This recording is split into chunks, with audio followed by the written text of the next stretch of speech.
بسم اللہ الرحمن الرحیم۔ السلام علیکم ورحمۃ اللہ وبرکاتہ۔ ہم آپ کو حافظ اسلامک ٹی وی میں خوش آمدید کہتے ہیں۔ رسول اللہ صلی اللہ علیہ وآلہ وسلم نے فرمایا، جس شخص نے بھی جان بوجھ کر اپنے باپ کے سوا کسی اور کو اپنا باپ بنایا تو اس نے کفر کیا، اور جس شخص نے بھی اپنا نسب کسی ایسی قوم سے ملایا جس سے اس کا کوئی نسبی تعلق نہیں ہے تو وہ اپنا ٹھکانہ جہنم میں بنا لے۔ اس کی حدیث کا حوالہ صحیح بخاری، حدیث نمبر 3508 3508۔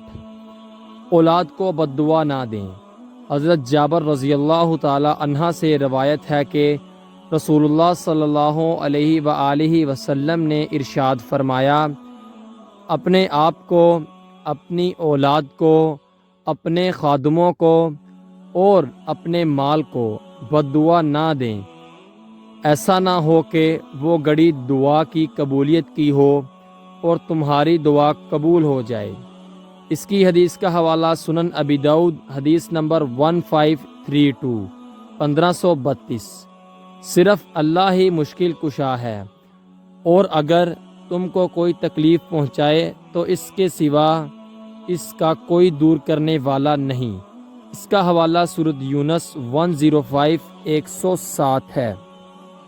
نبی کریم صلی اللہ علیہ وآلہ وسلم نے فرمایا، آباد رہے وہ شخص جس نے میری حدیث سنی اور آگے پہنچائی۔